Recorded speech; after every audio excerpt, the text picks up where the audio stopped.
Boa tarde a todos, bem-vindos mais uma vez a um episódio do Geopolestar. Vamos ter hoje um episódio bastante denso sobre a questão ucraniana, questões da contraofensiva, questões do desenvolvimento que anda à volta da Cimeira de Vilnius que vem aí.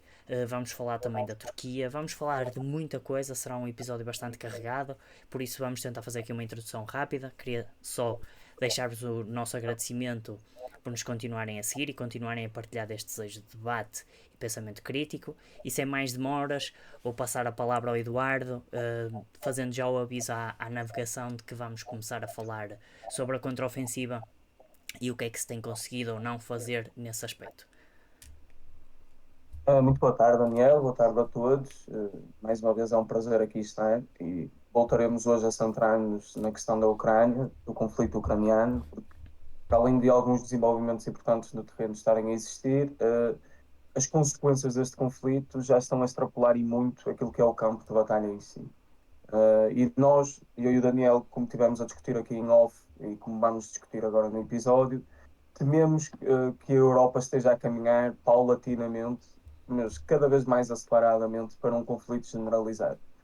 Mas pronto, começando por aquilo que é o primeiro ponto da nossa discussão, que é a contraofensiva, aquilo que é um facto que eu acho que é inegável e que os meios de comunicação ocidentais não transmitem é que a Ucrânia está de facto a perder esta contraofensiva de uma maneira bastante grande. Vais, tens aí os números da escala, não é? Há um general francês que calcula Precisamente. que o número de perdas materiais e humanas dos russos seja 5 vezes inferior àquilo que tem sido a dos ucranianos. E de facto, os ucranianos, as vitórias que têm tido, que os avanços no terreno em si que têm tido, são avanços que são meramente simbólicos. Avanços de pequenas centenas de metros, avanços de poucos quilómetros. A superioridade russa tem se manifestado de uma maneira assustadora, sobretudo no que diz respeito à superioridade aérea e à superioridade no volume de artilharia que tem sido utilizada em resposta à contraofensiva ucraniana. O que lembra um bocadinho aquilo que nós estamos sempre a discutir, a última ofensiva dos nazis, a Batalha das Ardenas, que só na altura foi possível haver forçar um recuar das forças aliadas em território alemão, porque os alemães conseguiram retardar a superioridade aérea dos aliados, mas quando o clima a isso propiciou, os aliados voltaram a recuperar toda a sua vantagem no terreno. Aqui os ucranianos nem esse pequeno benefício do São Pedro, do clima, tiveram. Tiveram sempre a ser massacrados pelos russos e continuarão a ser. Aquilo que é a minha previsão, e eu acho que tu, Daniel, também estás um bocadinho dentro disto, dentro desta linha de pensamento, é que a contraofensiva será cada vez mais vendida pelos oficiais ucranianos como não sendo uma contraofensiva devidamente preparada, nem devidamente sustentada pelos seus aliados, e como tendo objetivos dispares daquilo que nos aparentam ter, não é? Em vez de ser uma contraofensiva para conquista de terreno, território ucraniano, é uma contraofensiva para a aniquilação das forças russas. O que é que tu achas que podes dizer sobre isso, amigo?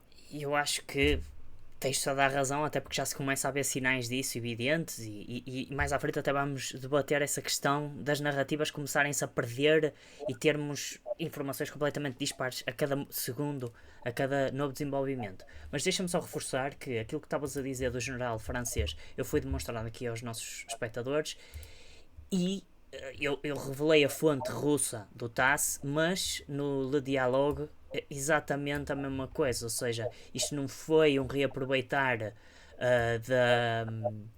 dos russos de meia dúzia de palavras e retrabalhá-las, foi sim aquilo que um general francês nos veio dizer. Que efetivamente os russos estão a disparar uma quantidade de cerca de 20 mil munições de artilharia por dia face às 4 mil ucranianas, e lá está, as perdas de material e pessoal está na ordem dos 5 para 1 ucranianos perdidos e material perdido para os russos. E depois começa-se a notar isso, que já se começava a fazer notar aos poucos já há algum tempo, que é As elites ucranianas, perante a dificuldade que se está a sentir da contraofensiva, já vieram dizer várias coisas. Lembro-me que no passado nós chegámos a debater isso, que era a possível suspensão e pausa da contraofensiva, algo que agora já não aconteceu, a contraofensiva está a funcionar. Ao mesmo tempo temos, por exemplo, Kuleba a dizer que a ofensiva, grande ofensiva, vai ser constituída por mini-ofensivas, pequenas conquistas de pequenas zonas, e que essas pequenas conquistas, quando se começarem a avolumar, vão gerar uma grande ofensiva, uma grande conquista. Depois também temos a questão de que Zelensky e Zaluzhny também já começaram a pôr, tu também já tinhas notado isso em episódios anteriores, alguma culpa na falha de fornecimentos, nos atrasos, nas armas que supostamente não chegam intactas à Ucrânia, e que isso é que estaria a retirar as hipóteses e as chances da contraofensiva. Mas, por exemplo, temos aqui mais notícias que nos apontam para essa perspectiva. Por exemplo, aqui no Eurasian Times, temos o que?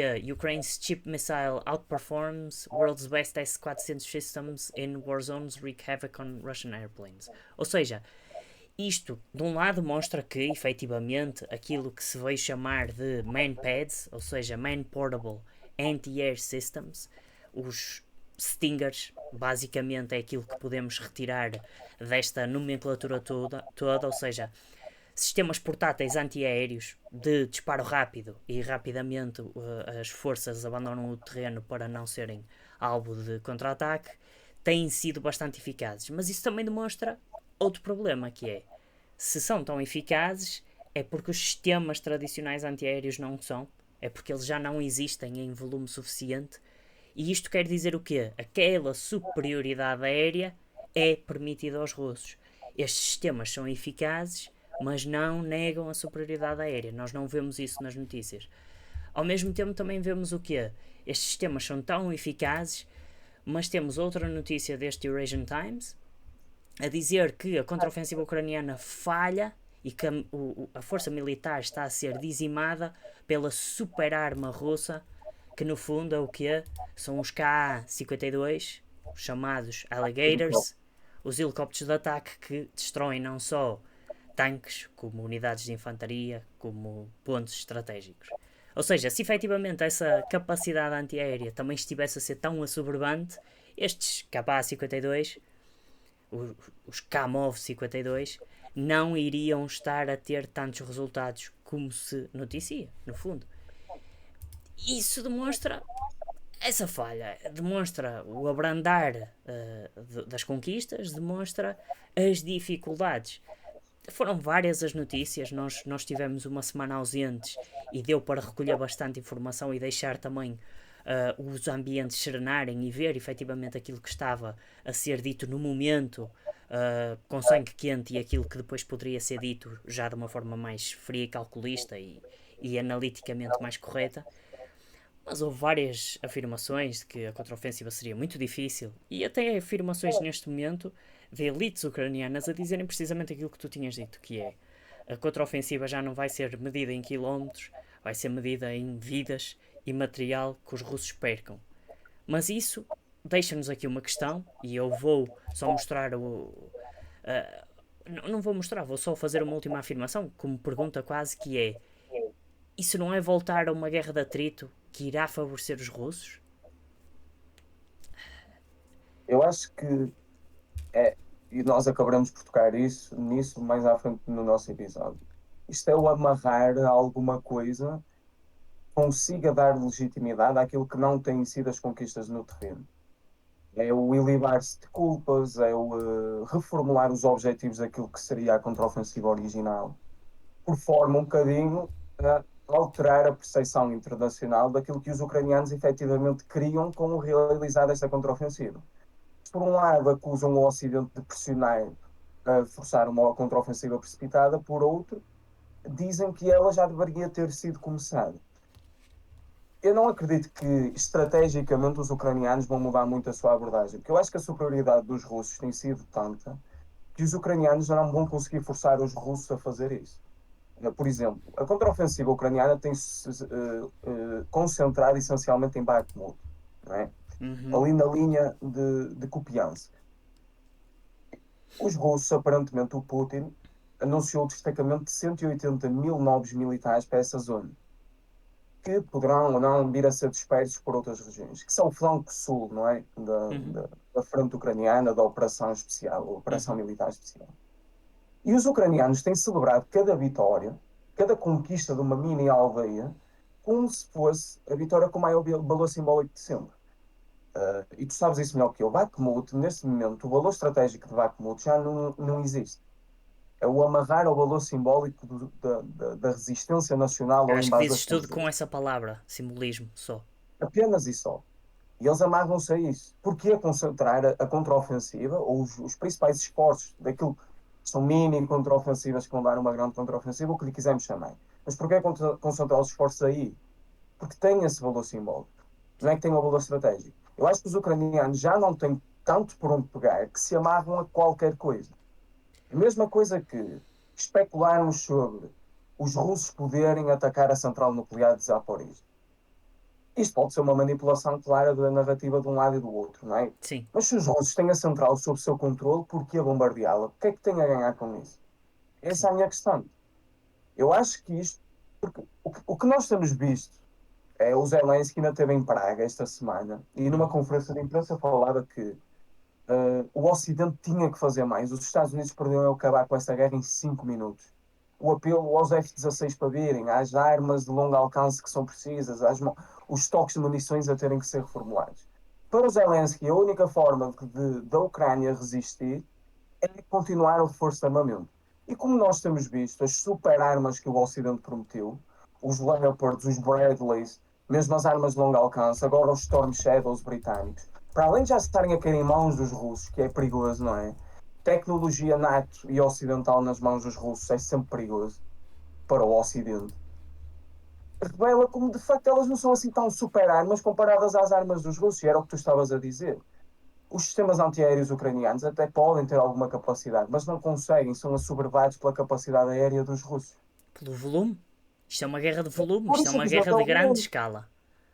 E falámos disto, o que eu estava a dizer, o Putin de repente lembrou-se de poder mobilizar novamente 180 mil homens e estão constantemente a ser treinados. Aí o ministro da Defesa, o Shoigu, fez uma visita à frente do Sul, a Southern Front, não é? Uhum. O Southern Flank, o Uhum. flanco do Sul, onde mais tropas russas estão a ser treinadas. Os ucranianos não se podem dar ao luxo de mobilizar assim tanta gente, porque eles não têm essas pessoas. Até Vão porque ser já se contingentes mais avançam aí para o terreno. perdas de cerca de 20 mil homens daqueles que foram treinados, que acho que eram cerca de 60 É mil isso. no Ocidente. Ou Em seja, termos relativos, o peso para o lado dos ucranianos vai ser sempre superior, porque eles têm menos efetivos que possam destacar, ou menos pessoal em reserva que possa vir a ser chamado para prestar serviço militar. Como quem diz que os ucranianos neste momento vão se agarrar a qualquer tipo de coisa para justificar um ataque mais agressivo contra os russos. E vão se agarrar a qualquer tipo de vitória, por muito simbólico que seja apenas e só o seu valor, como sinal de que a contraofensiva não está a correr assim tão mal quanto aquilo que os números demonstram. Naturalmente que se nós só tivermos acesso aos meios de comunicação ocidentais, aquilo que vamos ter é a contraofensiva ainda está em motor de arranque, isto ainda está a ser preparado, cá não sei quantos quilómetros eventualmente ainda tem quadrados alguns sucessos, conquistados. os Sim, russos ainda vão sofrer o atrito desta contraofensiva. sim. Portanto, os ucranianos não podem comprar uma guerra de atrito com os russos, porque isso beneficia os russos. Bakhmut é um sinal claro disso. As linhas de defesa dos russos estão atrás de Bakhmut, nem estão na cidade de Bakhmut. Aos russos já não importa, porque aquilo são escombros, não é?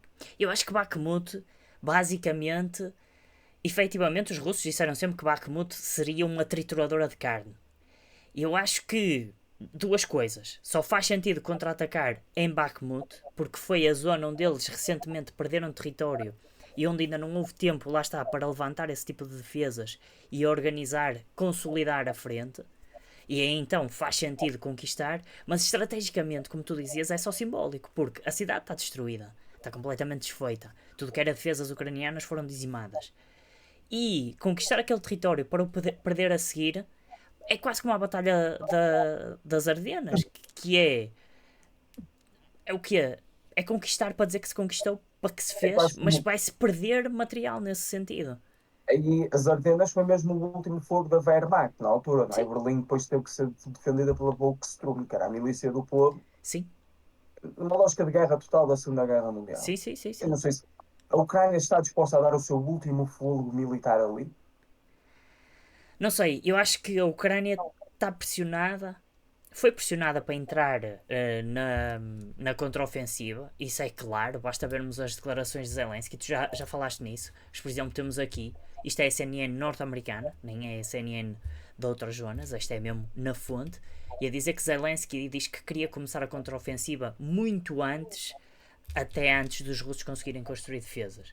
Mas isto depois já temos visto Zelensky a dizer que queria ter era mais equipamento para começar a contraofensiva, que a contraofensiva tinha sido adiada porque não havia meios disponíveis para o fazer. Quer dizer, isto já começa a revelar as brechas e as fragilidades todas. E quando Zelensky também diz que, por exemplo, os Estados Unidos podiam acabar com isto em 5 minutos, de que perspectiva? Faz-me lembrar duas coisas.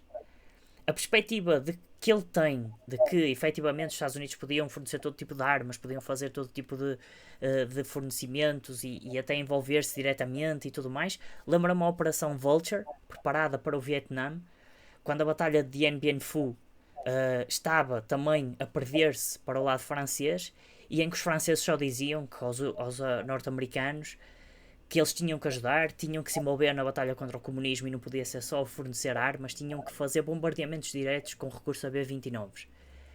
E quer dizer, na altura, mesmo que o tivessem feito, possivelmente não teria resultado em grande coisa, porque toda a ajuda americana estava-se a perder para o lado norte-vietnamita, para as forças Viet-Minh, e mesmo que o tivessem feito, teriam conseguido destruir aquilo tudo? Ou poderiam, por outro lado, ter acabado com o conflito em 5 minutos ao dizer aos franceses que efetivamente cortavam o apoio a não ser que eles concedessem a independência ao Vietnã? Não podiam os Estados Unidos neste momento dizer aos ucranianos: nós só apoiamos se vocês forem para as mesas de negociações? Nós só continuamos a apoiar a contraofensiva se houver efetivamente um movimento concreto em direção à paz? É que assim em Não 5 minutos importa. parava-se. É Possivelmente. isso. É isso. Mas E as palavras de Zelensky até poderiam ser revertidas nesse sentido. é essa a lógica, acho Nós eu. sabemos que quando ele diz isto, é no sentido do reforço da ajuda militar, não é no Sim, sentido claro. da ida para a mesa de negociações e ter a alavancagem norte-americana como a leverage, não é? Ter a alavancagem norte-americana como o grande patrono a proteger a Ucrânia. E eu Não é acho isso que, que interessa. eu Não acho é que isso que interessa. imagina, neste momento temos Vilnius, temos a adesão que já não é adesão à NATO, que também já se transformou e transfigurou de 31 mil formas. Temos alemães a dizerem que não seria boa ideia, temos já outros Estados a darem para trás nesse sentido, e temos uma perspectiva que começa a tornar-se real, que é se esta contraofensiva preparada durante meses, com montes de equipamento já bastante avançado, HIMARS, munições de urânio empobrecido, Storm Shadows. Quer dizer, temos montes de equipamento, NATO, equipamento avançado, Leopards, tudo mais, as chamadas Wonder Weapons, as super armas, e não gerou efeitos, aquilo que muitas vezes os russos já vieram dizer, que é o terceiro exército da Ucrânia a ser dizimado neste momento, o que é que sobra a seguir? Possivelmente aquilo que tu dizes, o último fogo militar, para tentar criar ou mudanças e reforço das ajudas e dos apoios ocidentais, ou então estamos a preparar para ir para a mesa das negociações e efetivamente temos que ganhar alguma coisa para tentar justificar alguma posição de negociação. Não sei. Eu diria que o caminho não está a ser trilhado nesse sentido. Não só os Pois, ucranianos ainda não se mostram disponíveis a isso. Uh, o apelo ao reforço de armamento, o envio de F-16, como nós já falámos aqui mais do que uma vez, seria uma escalada gigantesca no conflito. sim. E agora o potencial envio de bombas de fragmentação, as chamadas bombas cluster, Uhum. por parte dos americanos, eu acho que seria uma linha vermelha muito difícil de ultrapassar. O Putin já apelidou esse potencial envio de vergonhoso e de compactuação dos americanos com crimes de guerra. Essas armas são banidas em mais de 100 países. Aí já podemos afirmar que Putin também sabe usar da retórica, porque quer Sim, sim, dizer, é quer os manipulação da ucranianos, narrativa. querem os russos já usaram armas de fragmentação. É manipulação da narrativa. E ambos já foram condenados. É isso E os mesmo. americanos justificam o envio destas armas. Caso não saibam, tem a oposição de muitos países da NATO. Se Portugal precisa. opõe-se. Espanha, Reino Unido e Alemanha também se opõem. E sofreram críticas veementes por parte de muitos oficiais ucranianos. Por exemplo, acho que foi o vice-ministro dos Negócios Estrangeiros que apelidou os oficiais alemães que se opuseram a isto, como dizendo para eles irem para o inferno. Vemos o nível de desespero. Mas os americanos justificam o envio destas bombas como uma compra de tempo para poderem produzir mais munições de natureza convencional para poder ser reenviadas para o terreno. Porque os ucranianos, neste momento, estão com escassez dessas munições. E Precisamente. devido a isso mesmo, precisam das munições cluster. Mas eu acho que é isso que devia-se ressaltar, principalmente nas análises, porque esta questão das bombas cluster foi debatida de uma forma exagerada ao longo de 4 dias, pelo menos, nos grandes órgãos de comunicação, e aquilo que sobressai é que efetivamente eu acho que os americanos mandam uma arma que não é adequada ao tipo de guerra como ela está-se a desenvolver neste momento. Neste momento a guerra está muito parada no que toca a movimentações no terreno. É uma guerra de trincheiras e as bombas cluster são muito boas para dizimar colunas militares em movimento, em espaços abertos, dentro de cidades, dentro de zonas onde a explosão de pequenos explosivos, mas com muitos estilhaços, consigam provocar grandes baixas, grandes danos. Quando falamos de ataque a infraestruturas já bastante defendidas, a trincheiras que estão reforçadas, aquilo que tu precisas é de explosivos massivos que criem crateras gigantes, que abalem as estruturas, que deitem bunkers abaixo. Não é de pequenas explosõezinhas e que depois, aquilo que também já se debateu, que é as cluster munitions, têm uma falha de explosivos, aquilo que em inglês se chama dud, ou seja, um explosivo que é lançado mas que não explode, mas que ainda mantém potencialidade de explodir, ou seja, não explode no momento certo, mas pode explodir mais tarde, é de cerca de 17% para cima quando são novas.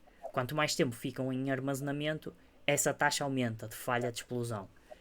E quando falas em usar esse tipo de munições para bombardear linhas inimigas, linhas que tu depois vais avançar sobre elas, tu vais avançar sobre explosivos não rebentados. Estamos minados. Perdão. Estás a É a minar os mesma teus coisa próprios que as campos. munições de urânio empobrecido, não é? Sim, O problema não está só na utilização em si, está nas potenciais consequências imprevisíveis. No caso das munições de urânio, da contaminação do solo, e no caso destas munições, o não rebentar e a criação de minas. até porque, por exemplo, e tu tens Mesmo, é. informações sobre isso, o Camboja já veio a opor-se a esse tipo de fornecimento e a pedir sensatez e sanidade mental a ambos os lados, porque o Camboja tem experiência Bom, decorrente do conflito do Vietnã com este sim. tipo de armas, não é? Exatamente. Se não é o país mais bombardeado em termos percentuais da história, é o Laos, que é seu vizinho do lado. Uhum. Mas acho que é mesmo o Camboja, por causa depois até veio o Pol Pot e isso tudo. Então estamos a falar de um país que tem experiência com este tipo de bombas e as minas terrestres que ficam no Isso terreno. mesmo, até porque esse próprio, não sei se foi presidente, se foi primeiro-ministro do Camboja, veio dizer que são bombas que ficam em ameaça durante cerca de 100 anos. Ou seja, durante 100 anos, aquilo que temos é aquilo que já aconteceu nos Balcãs anteriormente, que é crianças que depois pegam numa coisa e ficam sem mãos, adultos que estão a trabalhar num campo e ficam sem uma perna, porque esses explosivos podem ainda explodir. E pronto, mas lá está, revela o desespero. Eu se calhar de uma forma muito rápida mostrava o que é que se fala sobre armas. Por exemplo, a Suíça também abortou o plano de ceder 100 Leopard 1 à Ucrânia. Tudo no sentido de se manter a sua neutralidade. O sistema de informações russos reporta que Israel não vai fornecer nenhum tipo de sistema antiaéreo do Iron Dome à Ucrânia, com medo que isso depois possa ir parar às mãos do Irão através de tráfico de armas e desvio desse material. Temos também notícias de que o Reino Unido, depois de ter fornecido os Storm Shadows à Ucrânia, neste momento precisa de comprar mísseis Rampage supersónicos para serem mais baratos e colmatar os problemas de stocks que estão a enfrentar. Isto quando o Reino Unido também parece ter dado a entender que os Challenger não podem ir para as linhas da frente, só podem ser usados como carros de defesa perante avanços russos. Dizem até que foram destacados para a zona de Lviv e no momento em que os próprios britânicos, parece que de 120 a 150 Challengers que têm ainda dentro das suas forças armadas, apenas 40 estão operacionais em si. Isto revela também aquilo que tu tens dito, que é a fragilidade e o desespero que nós já encontramos em enviar os poucos estoques que ainda temos disponíveis de armas. E para finalizar esta questão das armas, só mostrar o grande problema que tem sido encontrar também união e uma frente unida neste tipo de fornecimento, porque lá está, se há Estados e países que criticaram este fornecimento das bombas de fragmentação, há também, por exemplo, a Ucrânia não, a Alemanha e a Polónia a não encontrarem um ponto de união sobre o que fazer e como reparar os tanques de combate fornecidos, os Leopard fornecidos, fora da Ucrânia. Havia perspectivas de se lançar uma fábrica de reparação na Polónia, mas parece que não há consenso em firmar esse acordo e fornecer as peças de substituição. E aquilo que eu também te pergunto, para também terminarmos esta parte, é se não há consenso nos tanques, que são altamente desenvolvidos e que precisam de montes de manutenção para operarem, vai haver consenso quando houverem F-16? Dificilmente. Imagina, o poder temos que olhar para ele de uma forma relativa. E apesar de haver aqui uma inimizade em comum com a Rússia, a Europa Ocidental não quer abdicar do seu protagonismo, quer no braço transatlântico com a NATO, quer dentro da União Europeia. E com a Polónia, há muito essa questão, porque a Polónia, sendo o principal país da frente oriental, se pudermos assim chamar, ou do flanco oriental, quer da NATO, quer da União Europeia, Sim. a querer afirmar-se como um dos principais exércitos da Europa. Eu acho, por exemplo, esta questão da Alemanha e da Polónia se prende também um bocadinho com isso. Não ceder tecnologias estratégicas à Polónia, mesmo sendo um país aliado, onde a interoperabilidade é um aspecto essencial para o funcionamento das Forças Armadas em contexto da NATO, por exemplo. Claro. Temos sempre aqui interesses nacionais, é a velha questão, não é? Questões históricas. Responsabilidade internacional, um compromisso conjunto com a defesa da Ucrânia, face ao interesse nacional. As coisas aqui entram em conflito. Uhum. E quanto mais avançadas e tecnologicamente importantes forem as armas, pior será. Eu acredito com os F-16. Até porque os russos têm-se dado ao trabalho de destruir os potenciais pistas de lançamento de F-16 dentro da Ucrânia, para impedir que, caso eles sejam fornecidos, os ucranianos o consigam lançar do seu próprio território. Uhum. Ou seja, teriam que ser necessariamente lançados do território de um país da NATO, e especula-se que seja a Polónia, quanto mais para fazer a manutenção desse F-16, que nós sabemos que tem uma manutenção longuíssima, não é? Cada Sim. hora de voo são 16 horas de manutenção. Isso mesmo. E é uma coisa muito sofisticada, estamos a falar de caças de quarta geração, não são os mais avançados do mundo neste momento, mas são Muito de avançados já forma mesmo, mais claro. vulgarizada, os caças mais utilizados e de respeito, não é? Claro. Os E até porque F-16 os russos são. já disseram que que eles vão atacar as pistas de onde esses caças forem lançados. Se elas forem em território polaco, vão Fazemos os atacar as cálculos, pistas não é? polacas. São lançados. Se as pistas da Ucrânia são destruídas, eles são lançados da Polónia. Temos aqui um caso bélico para a ativação do artigo 5. É sempre essa a questão. Sim. É sempre essa a questão. E a questão dos F-16 é preocupante para mim porque se tivermos uma escalada, não é? Os mísseis de longo alcance, os tanques e agora os potenciais caças. Mas um almirante da NATO, que ele é alemão, eu esqueço-me agora do nome, ele veio dizer, ou ontem ou hoje, que os F-16 estão fora de questão enviar para essa contraofensiva. Eu acho que a NATO começa a perceber que. E os Estados Unidos sempre tiveram assim uma postura meio ambígua no que diz respeito aos F-16. Tanto não negavam que os iam enviar, como não confirmavam nada. Toda a gente sabe que isto poderia ser a escalada definitiva no conflito. Porque pensar no que nós estamos a falar agora. Se eles terão que ser lançados a partir do território que não a Ucrânia, já deixam de ser só os operacionais de outros países a estar na Ucrânia. Passa a ser outro território, a ser Sim, parte do conflito em si. sim, Já deixa de ser só uma guerra de procuração, não é? sim. Falamos de uma guerra-guerra. Sim, até E, porque, quer dizer, é a mesma coisa que um míssil sair da Polónia, mesmo que seja um míssil ucraniano. Quer dizer, é um ataque da Polónia, não é? e o Medvedev não se tem cansado de dizer que se a Polónia vai ser um alvo dos ataques russos, seja de que maneira for. E, portanto, temos estas conflitualidades internas, esta ausência de consenso no que diz respeito, falando especificamente aqui neste contexto de gestão do armamento, não é? Gestão, Uhum, manutenção, armazenamento, o que seja. sim. E, ao mesmo tempo, temos este potencial escalar que ninguém quer que aconteça.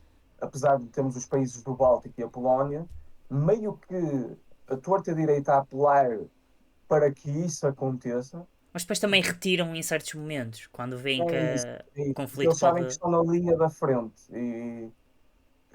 Vão ser os e ainda primeiros a não ser estão abatidos. devidamente preparados. É E isso. ainda não estão devidamente preparados para assimilar com as pancadas. Porque os battle groups da NATO até podem estar todos essencialmente destacados no flanco oriental, não é? Uhum. Flanco leste.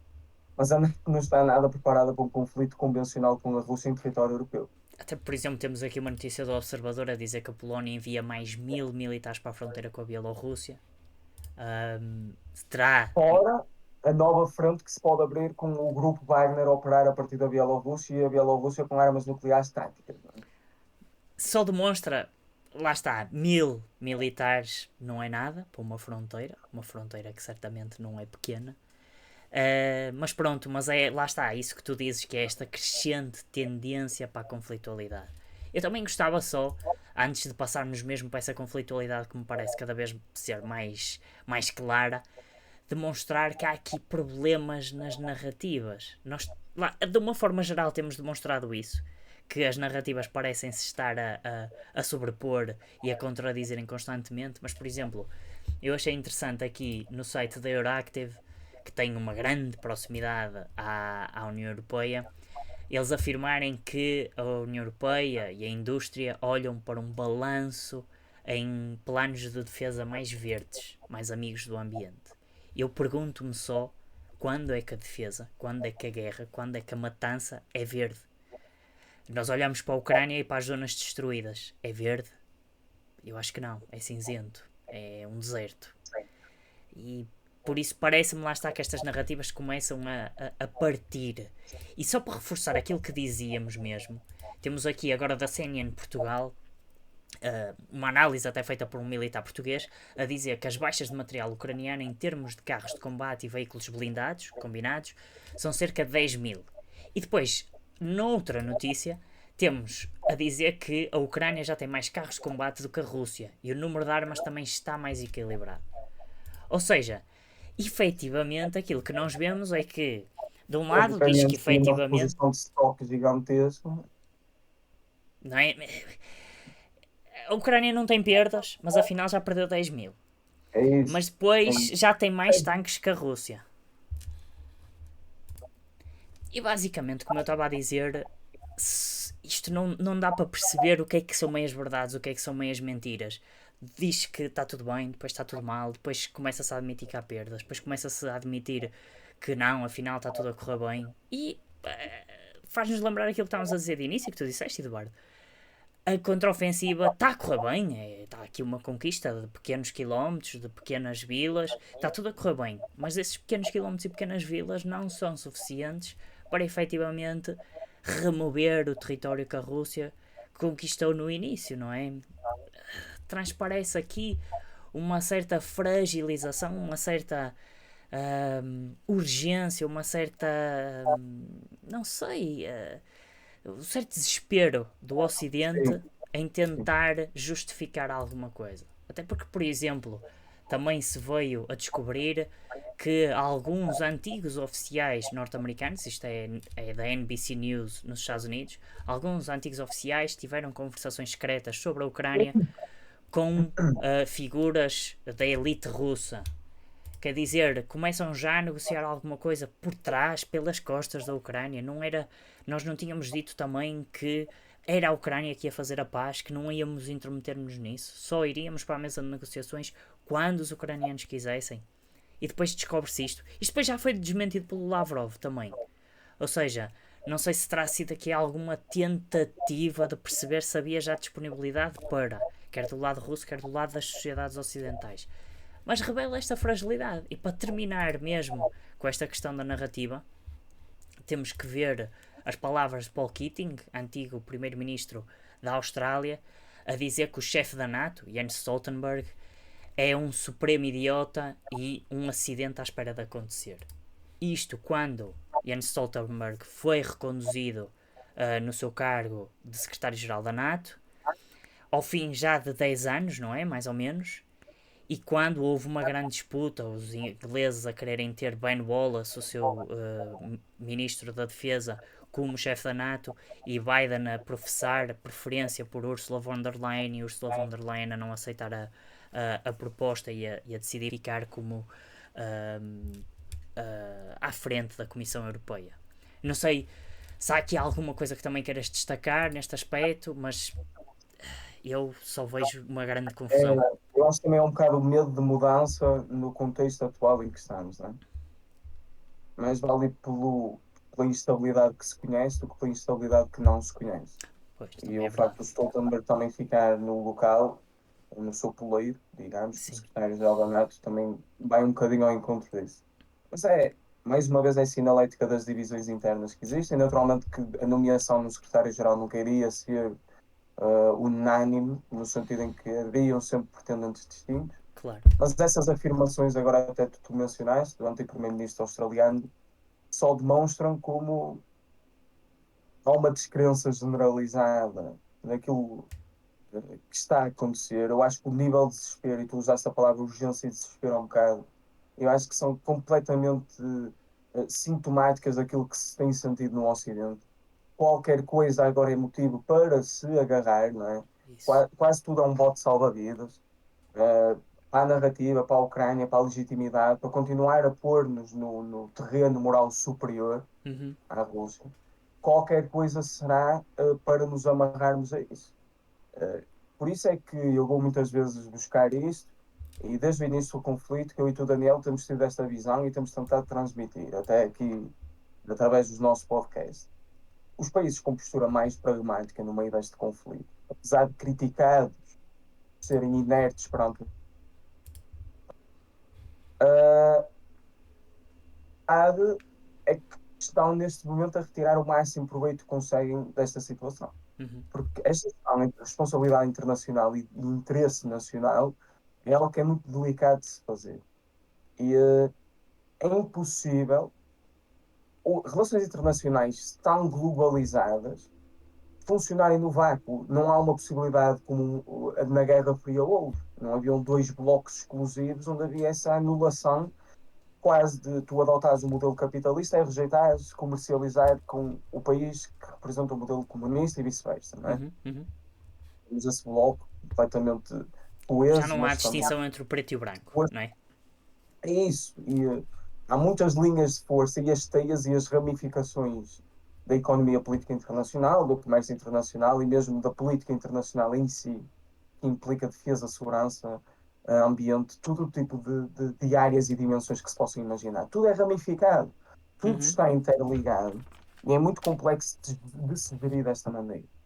E curioso, eu acho que agora é importante falarmos disso, a Turquia, o caso da Turquia no meio disto tudo. A Turquia, membro da NATO, Uhum. houve uma chamada entre o Lavrov e a sua contraparte turca, há poucos dias, em que o Lavrov acusava a Turquia de ter uma posição perigosa, porque há poucos dias também Zelensky visitou Ankara Uhum. e a Turquia manifestou o seu apoio da adesão da Ucrânia à NATO. Complicado, não é? Sabendo a relação que a Rússia e a Turquia têm. Mas a Turquia, esse país, tem sempre uma postura ambivalente. É membro da NATO, mas sabendo a importância que tem dentro da NATO, como um dos maiores exércitos da NATO, acho que até mesmo o segundo, mesmo a nível de dimensão e a importância que tem, a Turquia serve-se dessa leverage para ainda assim ter uma postura forte dentro da aliança, porque sem a Turquia muitas coisas não podem ser feitas e a adesão Claro, da Ucrânia não é feita sem unanimidade, não é? claro. E ao mesmo tempo proteger a sua posição com a Rússia. Parece-me que o Erdogan está aqui a jogar um jogo de xadrez bastante complexo e complicado, mas também astuto ao mesmo tempo, como lhe é característico, não é? Típico, sim. Mas é proteger o seu pragmatismo aqui no meio, não quer ser nem subserviente da NATO, nem um lacaio do Putin. A Turquia tem interesses próprios que quer proteger. A Turquia foi essencial para o acordo de cereais, que neste momento se acredita estar totalmente bloqueado. Os russos manifestam essa ideia de que o acordo está bloqueado porque os seus próprios navios estão a ser bloqueados. Sim. E não há confiança no Ocidente para que isso aconteça. Eu não sei se a Turquia vai continuar a poder ser esse desbloqueador. Já se falam de outros países que são a Índia, mas são países que têm uma postura pragmática aqui no meio. Isso mesmo. E cada vez mais a Índia é um caso paradigmático porque o primeiro-ministro Modi visitou a Casa Branca a semana passada e foi claramente cortejado pelos Estados Unidos, não só por causa da China, não é? Sem Os Estados Unidos dúvida. precisam da Índia no contexto do Indo-Pacífico, mas também por causa da Rússia. A Índia é um país poderoso em termos demográficos, tecnológicos ainda virá a ser no futuro e económicos também cada vez mais. E eles sabem o seu valor individual e querem proteger a sua autonomia estratégica. Eles estão a ser cortejados pelas partes para poderem ter um papel com mais Mas protagonismo. é mesmo isso que tu dizes. Neste momento, os Estados que são neutros, os Estados que jogam por maximizarem os seus interesses, são aqueles que efetivamente estão a ter os melhores resultados, que não estão a ser sacrificados. Porque lá está, a Índia está a ganhar essa ascendente geográfico e geopolítico porque mantém relações com a China, mantém relações com a Rússia, não é? Não fecha Porque se, portas a ninguém. é isso, porque se já tivesse fechado as portas, era apenas mais um peão no jogo global do Ocidente. E enquanto não fez isso, é uma força a ser conquistada e uma força que, como tem vitalidade própria, lá está, não é debatida, não é um mero Estado tampão entre duas potências, não. É uma potência. E como é uma potência, define as suas prioridades também. Exatamente. E é precisamente por aí, porque tudo isto é bastante complicado, porque estando a agudizar-se a situação toda, a narrativa, estando a agudizar-se posições e a extremar-se, uh, sendo a possibilidade de um conflito real generalizado, quase que um terceiro conflito mundial, uh, a eclodir num futuro muito próximo, Uhum. os países que conseguem manter esta postura conseguirão, eventualmente, numa situação dessas, também continuar a retirar algum proveito. E Ou, vamos ter um pensamento maquiavélico sobre este assunto. O Maquiavel não é imoral como muitos apelidam de o ser. Ele é a redefine os moral, limites da sim. moralidade. Ele redefine os limites da moralidade. E para ele, a moralidade é pensar no interesse nacional acima de tudo. Sim. Claro que temos que aplicar o contexto da época em que ele vivia. Mas é Óbvio, lógico de claro.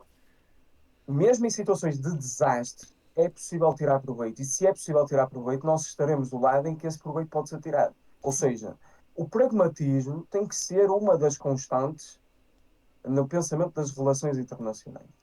O Ocidente meteu-se a si próprio numa encruzilhada bastante grande, que eu diria que neste momento é um dilema quase que é indecifrável. Ao pôr-se num contexto de luta moral contra a Rússia, vai ser muito difícil sair disto sem perder a face. Sim. E Porque os força, russos iam força. ser vencidos em terreno de batalha. E como se está a ver, isso não está a resultar. Como Sim. é que vamos sair daqui?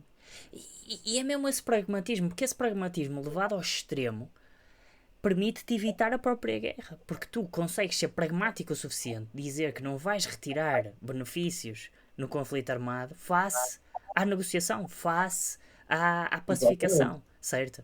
Exatamente. As políticas de neutralidade beneficiam isso, não é?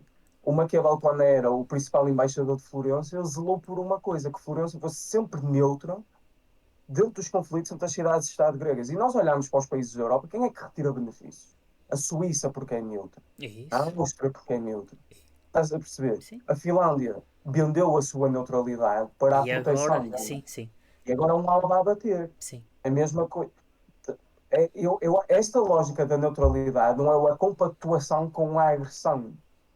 É isso, é o discurso que se vende no Ocidente. Sim, sim. Não é? É inteligência, é racional político. Claro que um político não pode vir dizer à sua população na cara isto.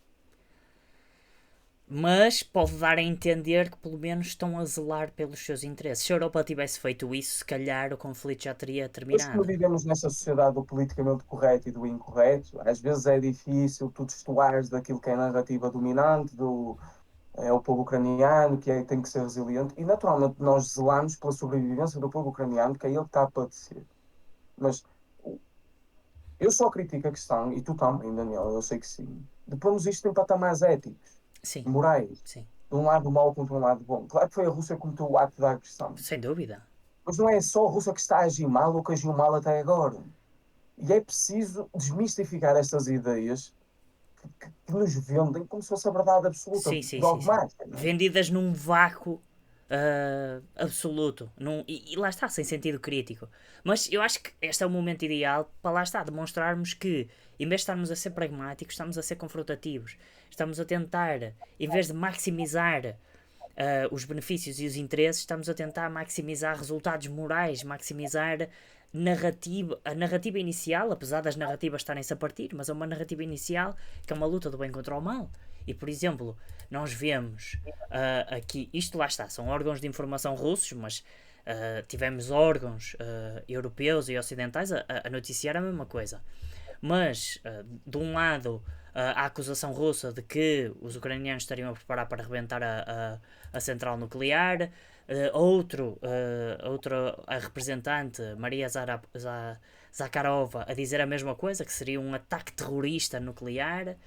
Depois tivemos Lavrov a rejeitar de que a Rússia estaria a tentar fazer um false flag dentro de uma central que controlam há bastante tempo. E depois aquilo que a Agência Internacional Atómica veio confirmar, de que não haveria armas nenhumas nos telhados das centrais e dos reatores nucleares. É isso. E os russos até têm pedido à Agência Internacional para fazer investigações independentes. Sim, O os russos Ocidente é que tem tentaram. bloqueado essas Sim, investigações. sim, sim, sim, sim. E Força, se força. nós formos a investigar mais a fundo, afinal, quem é que está a impedir o que é que seja? Sim, É isso. Não estamos a tomar partido no meio disto tudo, mas é preciso ir à realidade dos factos. O claro. que é que se está a passar e o que é que não se está a passar? Não é ignorar aquilo que as manchetes nos dizem apenas por si só, não é? É preciso ir ao fundo da questão. Mas é confrontar ideias dispares e ver o que é que resulta disso, não No é? meio disso tudo, é aquilo que o Engels dizia, não é? A antítese e a tese surgirá uma síntese daí do É meio. isso mesmo. Porque lá E é está. preciso ver aquilo. Lembramos-nos no início do conflito. Os russos conquistaram rapidamente a central. A central depois foi sempre bombardeada. E diziam que eram os russos que bombardeavam a sua própria central. E depois a agência, a AEA, acabou por fazer uma pequena investigação e dizerem que foram barrados pelas forças ucranianas antes de chegarem à central. Quando chegaram à central, que efetivamente denotavam que havia ataques ucranianos que se aproximavam da central. Aconteceu mesmo com as investigações Nord Stream. Os russos sempre quiseram integrar e fazer parte das investigações, nunca lhes foi permitido. Depois, esta questão toda da barragem, não se sabe quem foi, continuam-se a apontar uns e os outros como os culpados. Agora, recentemente, até a Deputy Foreign Minister ucraniana veio dizer, no dia em que se assinalou 500 dias de combate deste conflito, veio dizer que a destruição da ponte de Kerch foi um grande momento das contraofensivas ucranianas, um grande sinal de força ucraniana, ou seja, vieram acabar por admitir aquilo que negaram durante montes de tempo, que não tinham sido eles a atacar a ponte de Kerch num ataque terrorista, que foi considerado terrorista pelos russos. Quer dizer, há aqui montes de sinais que apontam que um dos lados joga muito com a margem de manobra que o Ocidente lhes dá, não é? E a E quando mediatização das falamos coisas. Não é? Aproveita-se da mediatização aqui no Ocidente isso, para tentar tirar proveitos na prática. sim. E quando falamos de uma central nuclear, é preciso ter muito cuidado, porque depois temos que analisar quais são as consequências. Libertação de radioatividade que vem pela Europa fora, radioatividade que vai para a Rússia também. E, Não acima de beneficia tudo, ninguém, não beneficia ninguém. é É isso. essa a questão. Mas acima de tudo, e aquilo que é mais grave, e aquilo que vamos agora revelar, é aquilo que dois senadores norte-americanos codificaram como a condição necessária para ativar a intervenção da NATO, que era um ataque nuclear russo ou bielorrusso, ou a destruição de equipamento e infraestrutura nuclear. Nós podemos vir aqui, isto é a página oficial do senador Lindsey Graham, que é um senador republicano no Senado dos Estados Unidos, e aqui a parte sublinhada, o que diz é: views the use of tactical nuclear weapon by Russian Federation, the Republic of Belarus or their proxies, ou seja, ou estados de procuração ou estados próximos deles, ou a destruição de uma central nuclear que disperse material radioativo, contamina a NATO, o território da NATO, que cause dano significativo à vida humana. Isso seria considerado um ataque à NATO, que requeriria uma resposta imediata, a incluir a implementação do artigo 5º do Tratado do Atlântico Norte. Ou seja, temos aqui a pré-condição necessária para uma guerra da NATO. Uma guerra que, pronto, felizmente as tensões começam agora a debelar-se relativamente à central de Zaporizhia, mas que durante muito tempo ambos os lados diziam que ia haver ali um ataque. E que os Estados Unidos diziam que se houvesse um ataque, entravam. Quer dizer, nós estivemos aqui num momento de elevadíssima tensão e na possibilidade de explotar um conflito global e um conflito nuclear a sério. E tudo isto feito de uma forma que me parece pouco responsável, pouco adulta, pouco maquiavélica, pouco ponderada sobre o que é que são os verdadeiros interesses dos Estados Unidos, da Europa, da Ucrânia e da Rússia. É isso mesmo. Digamos que a situação como está bastante perigosa. Sem dúvida, até porque, por exemplo, continuamos a ver, temos Os que não aqui... se inibem, não é? Há uma subida narrativa do Ocidente e os hardliners dentro do regime russo que não são flores que se cheiam, nem é isso que Longe estamos a disso. dizer. Tomam oposições extremadas, porque é muita lógica de com fogo combate-se com fogo, e muitas vezes também são os russos a provocar o Ocidente e andamos nisso. Claro. Mas, por exemplo, era o que eu só ia revelar aqui. É bastante Tão perigoso. perto estivemos deste conflito que vemos, por exemplo, o Diário de Notícias a avançar. Isto já é de 5 de julho, não é assim tão longe, mas também não é em cima do momento, mas a avançar que a NATO poderia mobilizar rapidamente 6 milhões de efetivos militares. Mas vamos destrinçar efetivamente este número. São 6 milhões rapidamente, porque são 6 milhões de pessoas que estão na reserva automática, porque muitos dos Estados da NATO adotaram estratégias parecidas com a estratégia de Portugal, com o Dia da Defesa Nacional, em que pessoas que nunca tiveram nenhuma proximidade às Forças Armadas, que nunca receberam qualquer tipo de treino, têm uma manhã e uma tarde onde recebem ali algum tipo de discurso, algum tipo de propaganda governamental, porque há sempre algum tipo de propaganda, não é? Há sempre aquela promoção da defesa do Estado, a tentativa de recrutar jovens que estão em idade em que estão a sair do secundário e podem alistar-se nas Forças Armadas, mas que, não por vontade expressa, passam à reserva automaticamente. Ou seja, pessoas como eu, pessoas como tu, Eduardo, pessoas como a maior parte dos jovens, que até foi alargada às mulheres não há muito tempo atrás, que neste momento, se rebentar uma guerra a sério, todos nós vamos ser chamados para a linha da frente. Todos nós vamos ter os voluntários que vão receber meia dúzia de meses de treino e que vão ser postos nos campos de combate. Claro que assim facilmente se mobilizam até mais de 6 milhões de efetivos militares. Mas não são 6 milhões de E é efetivos fácil militares instalar os números. amplamente capazes, não é? É pessoas, é carne para canhão, para dentro de um conflito. Já, isso eu não quero chamar-lhe propaganda, mas pronto.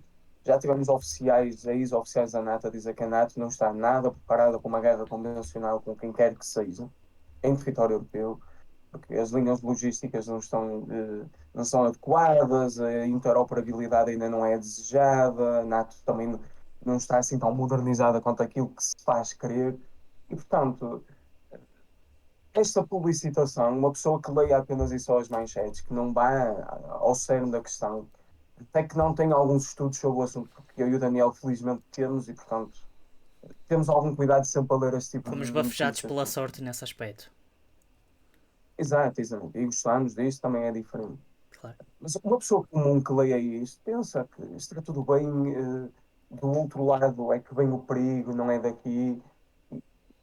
Temos que ter essa agilidade mental de reformular aquilo que são as crenças originais que nos foram transmitidas e que geralmente nos são transmitidas. O efeito da propaganda é isto: uma mentira é contada tantas vezes passa a ser verdade. Sim.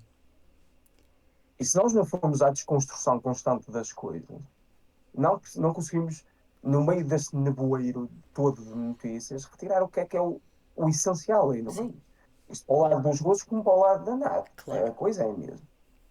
Mas, mas, mas, Funciona para o. mas somos bombardeados, é como tu mostras, por exemplo, aqui no The Guardian, vemos que as forças separatistas russas alegam que têm planos ambiciosos para conduzirem novos ataques dentro da Rússia.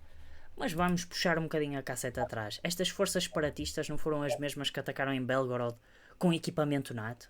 Quem é que forneceu esse equipamento? Foi a NATO ou foi a Ucrânia? Quer dizer, não estamos a Já havia continuar a equipamento promover claro.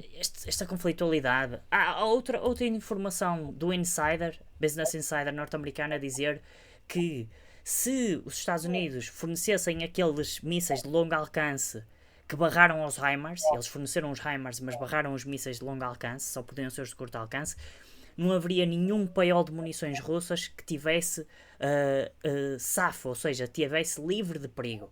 Que seria então, isto dá a entender que seria então melhor fornecer efetivamente essas armas de longo alcance para os russos não conseguirem continuar a conduzir o seu esforço de guerra. Mas isso não é escalar o conflito. Isso não é fazer aquilo que nos tínhamos negado de início. Quer dizer, é muita coisa ao mesmo tempo e depois basta para começarmos a terminar o episódio, mas temos que analisar o último pacote de ajuda, o pacote de ajuda que foi fornecer as tais munições de fragmentação, que já ambos dissemos que a partida seriam para colmatar deficiências das munições tradicionais. Mas temos aqui imenso material a ser fornecido.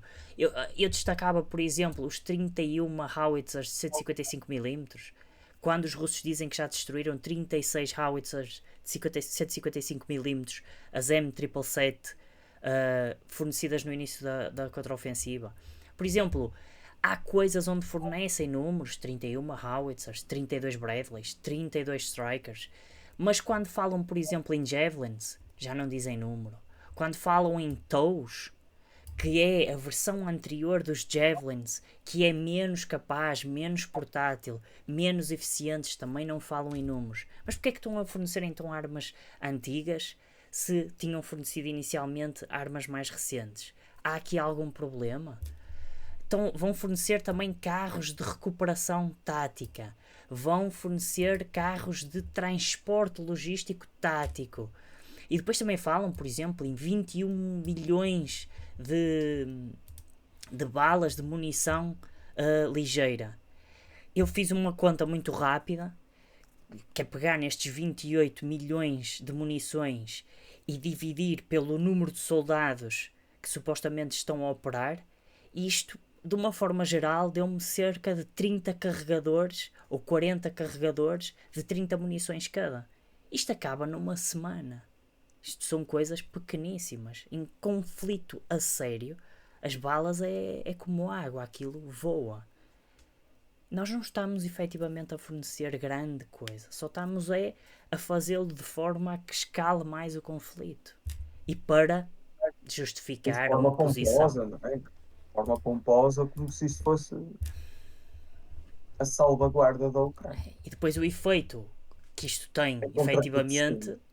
é que, por exemplo, vemos os russos a dizer que já esperam que, depois de Vilnius, haja um destacamento NATO a ser enviado para a Ucrânia.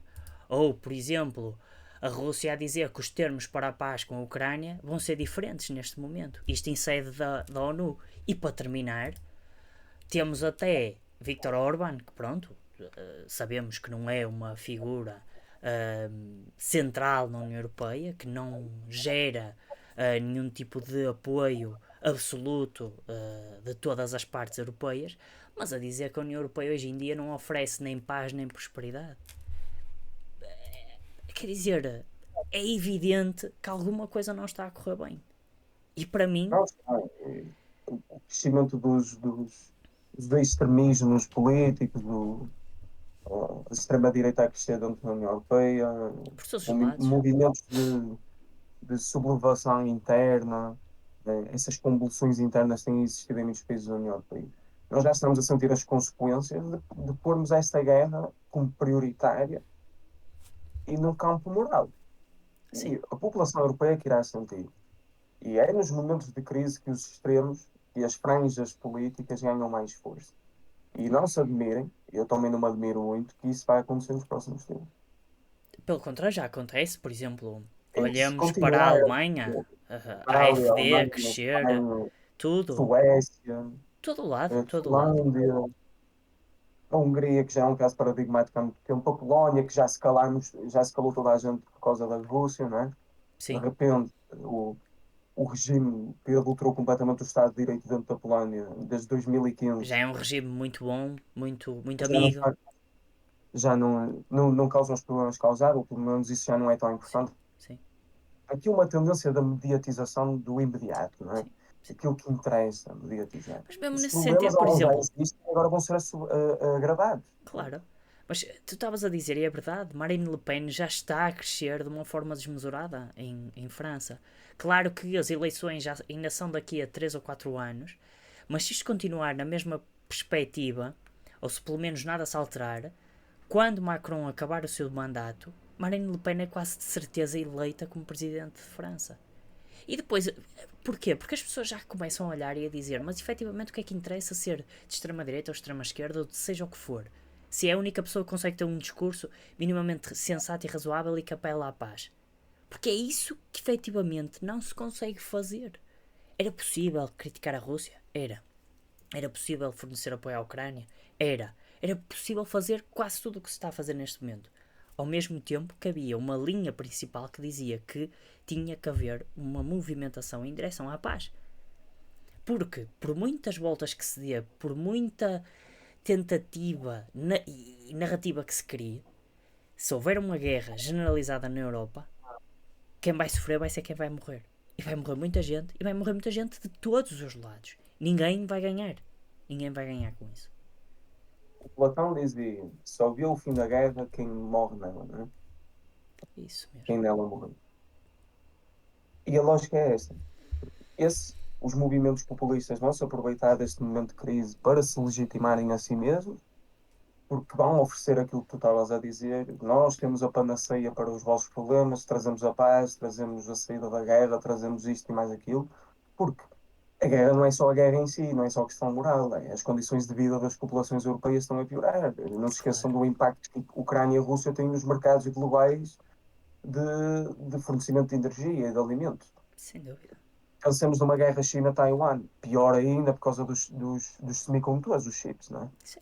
Era aquilo que estávamos a falar um bocado, a economia globalizada, tendo esta natureza, é o efeito borboleta. O que quer que se passe num lado do mundo tem efeitos do outro lado. E nós não queremos isso. E este inverno será um inverno muito grave para as economias europeias. A Bloomberg já fazia previsões disso em janeiro do ano passado e acho que as coisas ainda se vão agravar. É preciso perceber que as principais economias europeias estão quase que a entrar em recessão. É Reino A Unido, é economia alemã já Alemanha, está neste momento, acho eu, em recessão. francesa. O problema é É, que já se fala numa depressão. Ou seja, já se está a falar numa coisa tão grave que só aconteceu uma vez verdadeiramente e que foi destruidora da economia global. é por esse caminho que vamos querer entrar. Eu não sei se vai ser. Eu não sei se os regimes políticos, os políticos que estão, vão se aguentar. Será complicado. O problema é que nós vamos entrar por esse caminho porque não há reformas que impeçam isso de acontecer. Porque Sim, aquilo que nós somos necessita reacionários por natureza. é isso. Se as elites políticas se reformassem e evitassem este caminho, não acontecia. Mas aquilo que me parece cada vez mais evidente é que as elites e as lideranças políticas que temos neste momento não conseguem gerir o problema, não conseguem ter soluções evidentes e só há duas formas de ultrapassar isso.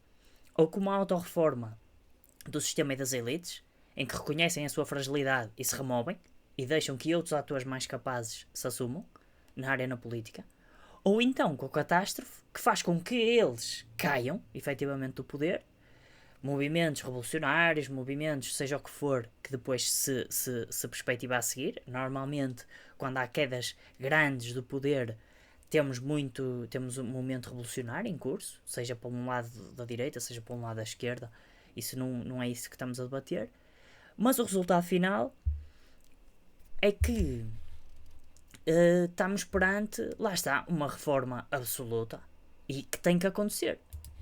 E basicamente é isso. Ou seja de um lado autoimposto uma reforma do sistema, ou seja do outro as situações, o contexto impõe a queda das elites incapazes. Eu não estou aqui a defender que se vá atrás das elites porque tem que se ir, mas que se verifica que há elites que não estão a conseguir gerir e que é preciso elas ou encontrarem soluções ou darem a vez ao próximo, vamos ver o que é que propicia isso. Mas que efetivamente é preciso novas soluções, nota-se. Mas pronto, eu. Preciso repensar.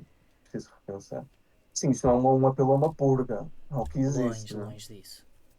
é? É apenas e só. A política tem que ser repensada E aquilo que dizemos sempre, a paz tem que ser central.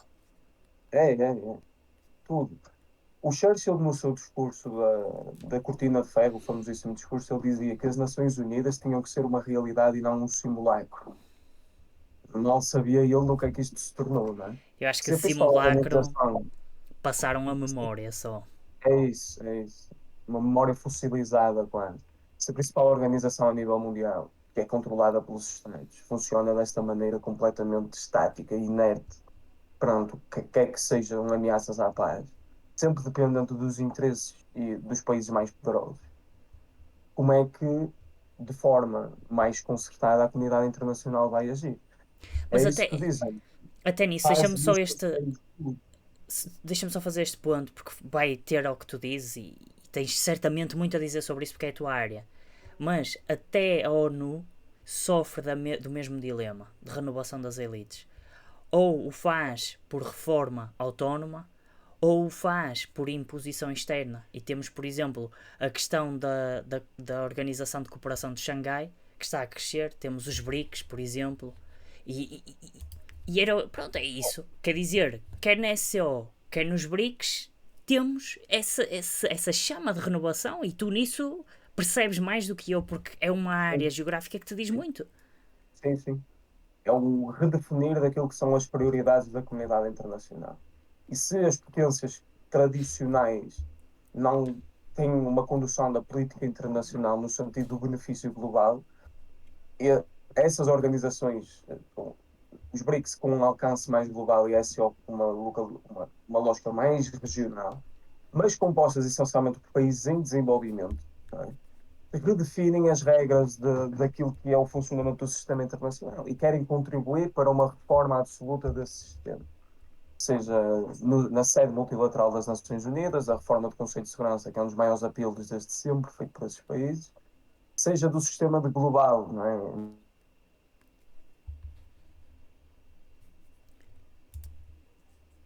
No contexto multilateral, seja pela reforma do Conselho de Segurança das Nações Unidas, seja pela redefinição das regras da globalização.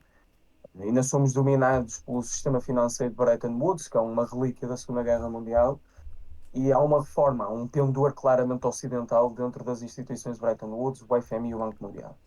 Essas organizações, que não são organizações, são alianças, pactos, uh, que formaram-se com estes propósitos de alterar aquilo que é o rumo do desenvolvimento internacional, seja benéfico para todos e não apenas para alguns. E acho que é como tu dizes, o que importa neste momento é a renovação acima de qualquer coisa, porque precisamos mesmo disso. Para termos bons resultados acima de tudo. Mas Sim, pronto, sim. olha, eu da minha parte acho que estamos a chegar mesmo ao fim. Quero também só agradecer, lá está, a quem consegue aguentar esta análise carregadíssima. São sempre episódios relativamente grandes, mas é muita informação e muitas vezes informação que tem que ser combinada porque há aqui um propósito final. Há uma análise que tem que ser feita de uma perspectiva muito superior, muito global. Mas pronto, agradecer quem efetivamente tem essa resiliência para continuar e ouvir toda a argumentação.